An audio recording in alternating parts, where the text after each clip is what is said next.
One day, when the glory comes, it'll be eyes, it'll be eyes. Oh. One day, when the glory comes, we will be sure, we will be sure. Glory, glory, glory.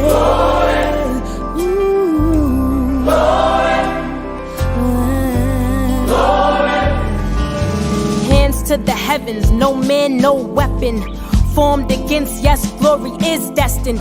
Every day women and men become legends. Sins that go against our skin become blessings. The movement is a rhythm to us. Freedom is like religion to us. Justice is juxtaposition in us. Justice for all just ain't specific enough. One son died, his spirit is revisiting us. True and living in us. Resistance is us. That's why Rosa sat on the bus. That's why we walk through Ferguson with our hands up. When it goes down, we woman and man up. They say stay down, and we stand up. Shots, we on the ground, the camera panned up. King pointed to the mountaintop, and we ran up. One day, when the glory comes, it will be ours, it will be ours. One day, when the war is won, we will be sure, we will be sure. Oh, glory. Oh, glory. Oh, glory. Now the war is not over, victory is won, but we'll fight on to the finish, and then when it's all done, we'll cry glory. Give me glory. Give me glory. Give me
every man, woman, and child. Even Jesus got his crown in front of a crowd. They march with the torch, but we gon' run with it now. Never look back, we done gone hundreds of miles. From dark roads he rose to become a hero. Facing the League of Justice, his power was the people. Enemy is lethal, that king become regal. Saw the face of Jim Crow under that bald eagle. Watching our hearts beat through riots and hard fires and sirens and live wires. Blood on our black tires as we scream. Our era trying to look for the peace, clinging to every single belief that we needed to preach. Yes, we are the picket lines intertwined with our arms open. Churches that burned wild, the psalms that we all spoke with. Lives that we keep mourning, our voice and our own story. Malcolm, Martin, Sandra, Freddie, yeah, we are the glory like. One day, when the glory comes, it'll be ours, it'll be. Good evening, and thank you for joining us at Walls, where our pastor is the Reverend Dr. Dairl Scott Jr. I'm your hostess, Miss Sabrina Smith. As we celebrate Black awareness and accomplishments, we will hear echoes of past, present, and future endeavors of the ministry here at Walls AME Zion Church. I guess we'll recall, reflect, inspire, and encourage us to continue the journey. Enjoy and glean from this presentation. Echoes from Walls Memorial, AME Zion Church.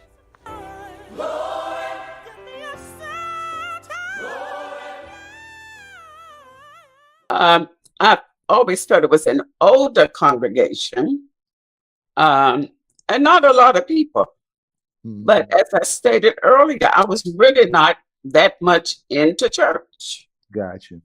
I was not attending regularly. And when I decided, after my parents just kept saying that I needed to do this, I chose Sunday school as a way of satisfying them. And it turned out that Sunday school was very important to me because I didn't have to be passive. I could be active, and it was a learning experience. Wonderful, wonderful. And we're going to tap into that Sunday school piece in just a moment. You mentioned that you joined under Reverend Houston. Can you speak just a little bit, as you're so led and as you desire, about the succession of ministers that you have been, who has served the Mother Walls or Walls Memorial Church? Okay, well, I remember that Reverend Houston, and he had a lot of energy because he actually came from Statesville, or he didn't live in Charlotte. So he had a drive on Sunday mornings. But I considered him to be an outstanding leader.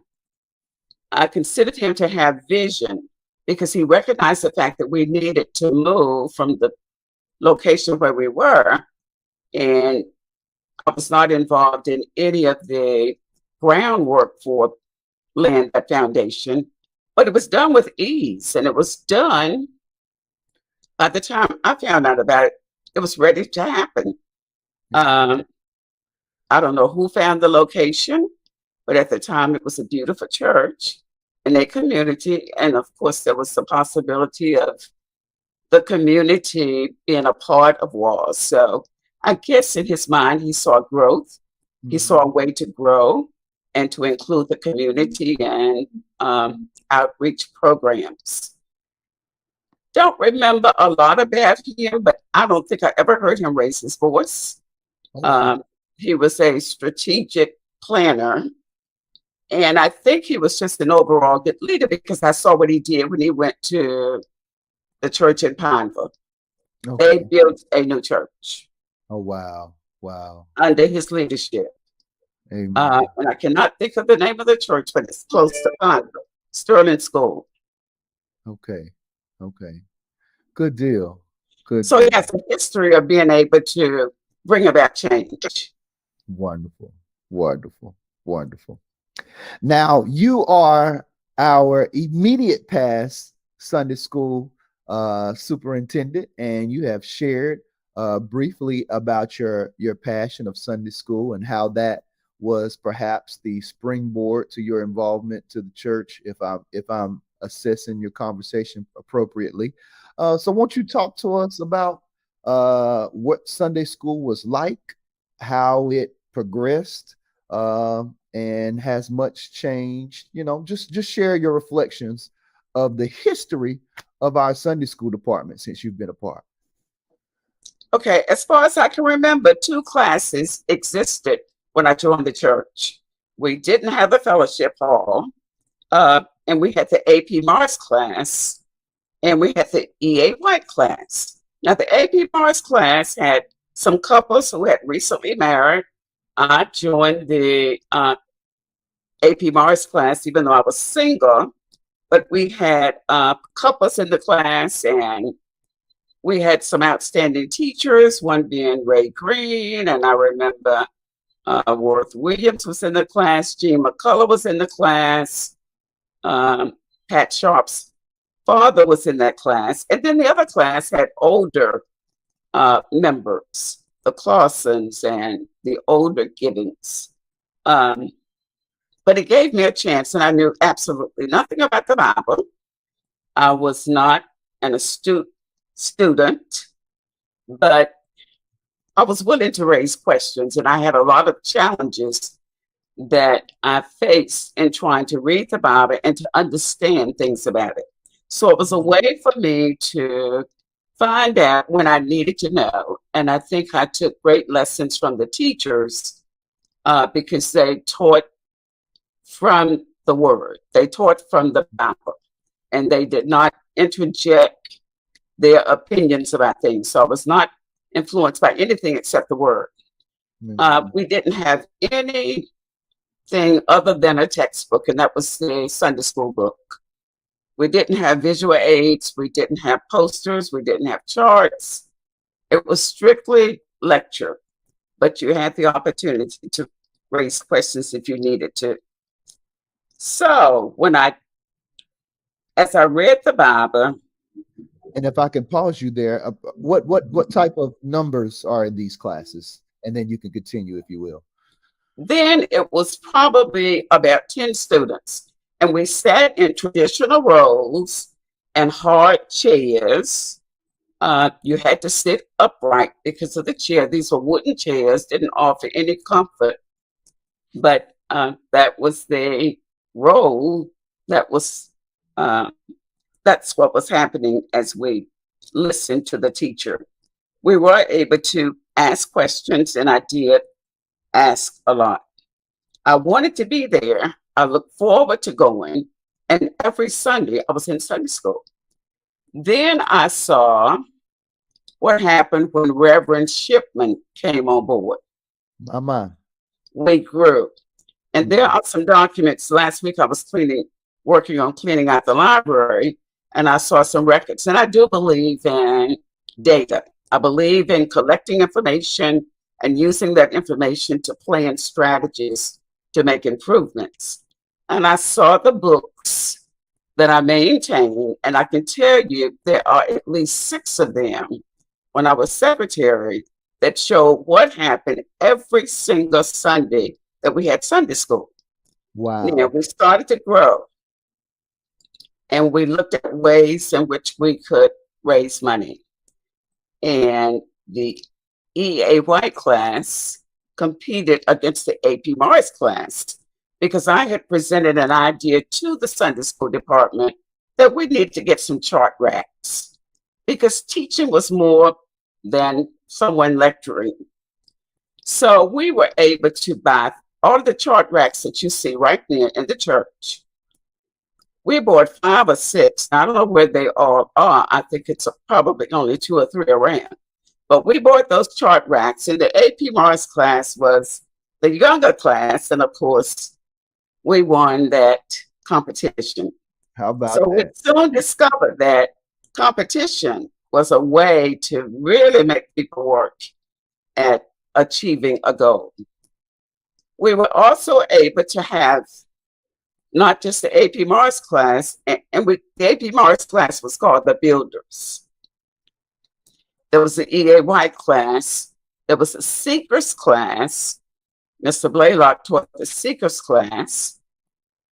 We had another class, and I cannot remember, but Kelvin Brooks taught that class. And we had a strong children's class taught by, I think it was Teen taught, but it was a thriving church school department.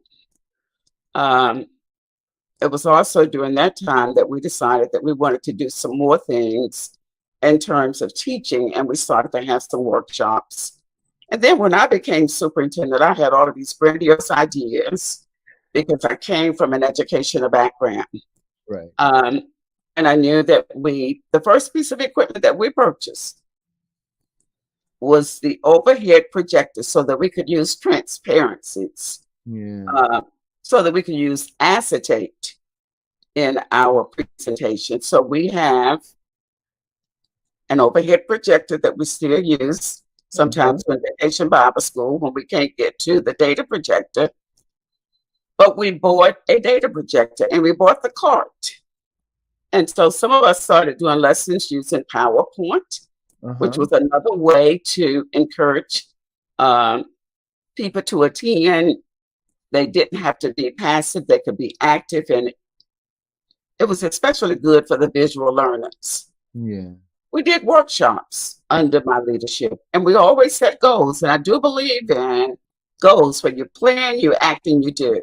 And I want to be able to measure the goals that started at the beginning of the year with the ending results. So you will find evidence to support Right. attendance, on time attendance. Now, that was one goal that I did not reach. We did increase attendance. We had about 35 students every Sunday, and probably 80% of them were on time. But Wow. I was disappointed that the on time goal was not reached. But we kept stats, and we knew those people who brought us down. In addition to the equipment that we purchased, every year we try to look at equipment. And the last equipment that we purchased right before the pandemic, we did a microphone, and I cannot remember the other piece, but I was used to getting equipment on state contract, and a lot of people do not realize that you can get equipment cheaper if you go through state contract prices, because those are the prices that they allow you to use for your churches or other organizations. But I had Dairl Truxwell to come down, and he made an assessment because the Sunday school department, one of the last things that I wanted to do was to add a video so that we could show videos during church, show the hymns. And he had started to make an assessment, but I was no longer superintendent. And then the pandemic came, and of course, we couldn't move in that direction. But we've always been self-supporting. The equipment that was purchased didn't come from the church. Yeah. Came from Sunday school. the Sunday school. Yes. That's And all right. sometimes one or two people. The computer that's a part of the data cart was purchased by one of the members. And so people just graciously said, I would do this and I would do that. And in order to move the Sunday school department, we knew that we needed to do a better marketing job. We made buttons to say, I enjoy Sunday school. Do you? And these buttons were made using a button machine. We also did the retractable display that's still in the Sunday school area where we show the benefits of Sunday school, our goals. So I was into marketing. That's all right. That is all right. Yes. Once upon coming to Walls, I've noticed even in the pandemic, our Sunday school department is strong, thriving, and consistent. And the pandemic has allowed, visitors that were not able to be a part of in-person Sunday school, but now through our technology measures, you have folks from across the country popping in, and some of them on a regular basis. So Sunday school at Walls is it. Sunday school at Walls is it. I will ask you this as we close our session. I've read Miss Lily Means' book, and I love to hear the stories from many of the members of Walls as they talk about this grandiose caravan from the Mother Walls location on Statesville Avenue to the Bancroft Street location where Walls Memorial is now. Can you share your memory of that caravan? It was exciting to be a part of the caravan because we were going to a new facility. And that's about the only thing that I remember, but of greater significance, the services that followed, the length of time that we spent celebrating, and then how quickly we paid off the mortgage. Yeah. It didn't linger on and on and on. And I keep thinking, if we could do that then certainly we can do that now. Amen. Amen. Amen. Miss Miller, you have been very gracious with your time. thank you so very much for sharing. Any closing or parting word as we close up shop on this section of our interviews? Feel free to give us a final word. Well, I talked a lot about Sunday school, and Sunday school has equipped me for life. It was a priority in my life, and it ordered a more in-depth opportunity to study the Bible. Amen. As I've said over and over, it was active learning at its best because I was like a sponge. I absorbed it, I valued it, and I have tried to apply God's word to my daily living. Amen. To God be the glory for the things he has done.